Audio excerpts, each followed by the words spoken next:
And we're back again. So, this next video is going to be about your first stream when you actually get online and click the stream button.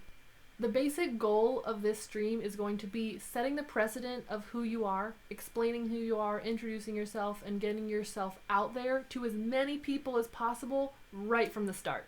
You will explain how your room is going to be run, different details about yourself, all of these different things that people are going to ask you, because when you get online for the first time, people are excited to get to know new streamers.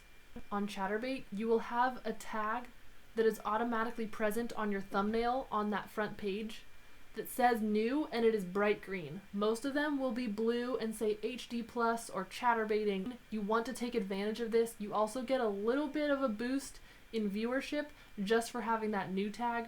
I don't know the exact analytics behind it, but I do know they try to drive traffic toward those new people so that you stay and you're more successful as well. If you haven't already watched my video that's about the 6 steps to success when streaming, go ahead and do that. It gives you a good idea of the type of attitude you need when you're coming into a stream. A big thing you want to focus on during your first few streams is getting regulars and just getting followers in general. A lot of your regulars are going to be people that actually enjoy talking to you. So if you're chatting with someone and you enjoy hanging out with them, make sure you remind them to follow and come back next time you're online. If you already know the next time you will be online, tell them when that is. If you see someone tipping a lot and they really like how you look or how you act or something along those lines, make sure that you try to engage them specifically, because if they are a regular that tips, that is highly sought after. Some of your regulars might not necessarily tip a lot, but if they do ever buy tokens and they are a regular in your room, you're going to be the person that gets those tokens, and if you get a lot of these types of regulars, it will eventually add up. You also want to get used to reminding people to follow you. For some reason, if you don't say it, they probably won't do it. People get very follow friendly, so if you remind them to follow you, they're probably going to do it. This is one of the best ways to make sure you maximize the number of people that are in your room and make sure that they at least can be notified when you come online again, so that you have a higher chance of them coming back. When you first stream, you may not set a specific goal. You can if you want to. One thing that I've seen, if you don't have a Lovense toy and you want to get one, at least set a goal for being able to purchase one after your first stream. Something that may not happen during the stream, but you can start thinking about afterwards, is how to set your goals. A lot of times when you're going into it, you have no idea how much you're going to make on average, so you've got to start tracking this from the beginning.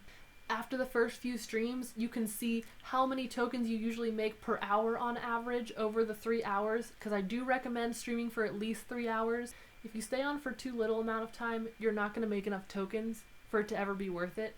A lot of times that last hour is really where you make most of your money, making the other 2 hours worth the build-up. Once you figure out how much you on average make per hour, that will help you set realistic goals.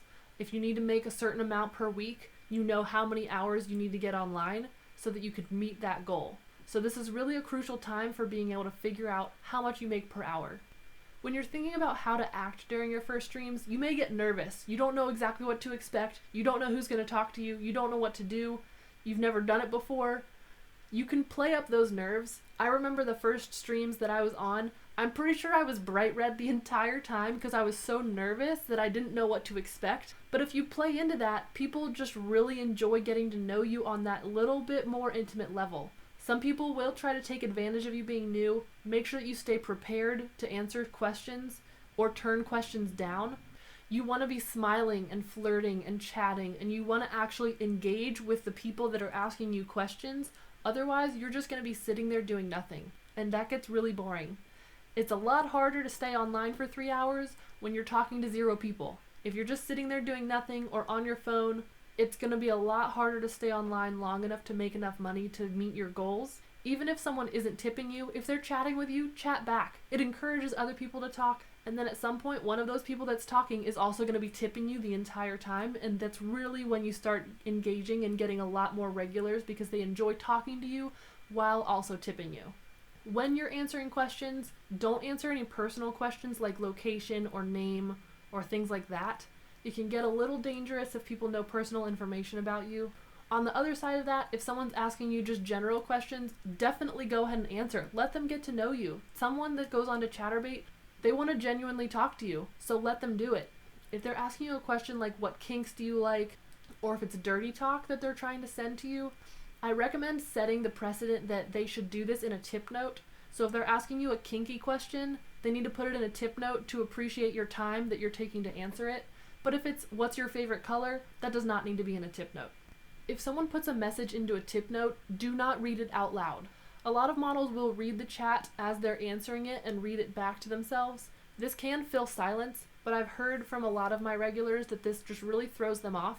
So don't feel the need to read things out loud. Just take the time to read it and then answer. But with tip notes especially, most of those times, they are trying to send you a message only for your eyes, so reading it out loud really right away ruins that, and they aren't going to want to do it again because they think you're going to out whatever message they have. Some people are a little shy about their kinks, so if you read out loud what they're asking you to do and they didn't want everyone to know it, they might leave. So keep this in mind when you're looking at tip notes and reading those versus reading the open chat. When you're streaming for the first few times, and also moving forward after this, you can keep these tips actually through all of your streams. 1, there's a way for people to PM you so that you can only type to them. You're just specifically typing back and forth. I recommend not doing this simply because if they want to send you a message that is only for your eyes, put it in a tip note. That's the easiest way to just get another token, another token, another token, but it doesn't distract you from the chat. I don't recommend doing any private shows during your first few streams because it will do the same thing. It will remove you from the chat room because no one else will be able to see you, and then you'll lose viewers and you may lose some of the advantages that you have to having that new tag in the beginning especially. One last tip, this might actually be the best one. If you are not fast at converting tokens into dollar amounts, write a chart of what each token amount means in dollars. $1 equals 20 tokens, $10 equals 200 tokens, etc., etc. Write a list out so that if someone asks you for something and you're like, I think I would do that for $25, you can easily look and say, oh, that's 500 tokens. Instead of having to do the math in your head, you have a list right there, super easy to reference. I did this for about the first 6 months of streaming. Even when I was good at doing the math, I still had this list in front of me just in case to make sure I double checked that I was getting enough for what they were offering. Another thing you can have written in front of you is your tip menu. Yes, there will be notices on your chat and there will be a list on your bio sometimes, but if you just have it written in front of you, it's a lot easier to reference. How much is it to see your feet? You can look at your chart real quick, answer right away. You don't have to go searching through your notices or your chat room or anything like that. Some people are lazy. They don't want to go look at the tip menu, so they just want to ask. If you don't know the answer and you say, go look at the tip menu, some people will just leave instead of looking it up, and then you might have lost a sale. So knowing them while also having them available for people to see, you got both sides covered. I know I said the last one was the most important, but this is the most important tip I can give you. Say thank you to every single person that tips you. If it is 100 tokens, say thank you. If it is 500 tokens, say thank you. If it is only 1 token, say thank you to every single one of them. You never know who tips 1 token to see if you react and say thank you, and then I'll tip you 1,000 5 minutes later. Say thank you to every single person that tips you because if they have a token or 1,000 tokens, they are helping you make money. You want to show your appreciation for that, and then they will probably show more appreciation for you for thanking them. Don't forget to subscribe and follow my Twitter. This is the handle for everything, so you can make sure to find me really easily. And let me know if you want to see anything next specifically. I have a ton of videos to make, but if you guys let me know what you want to see, I know what to make next. And it helps me out a lot with knowing which videos to put out that will help you the most. So other than that, I guess I will see you guys next time, and I hope you have a great rest of your day.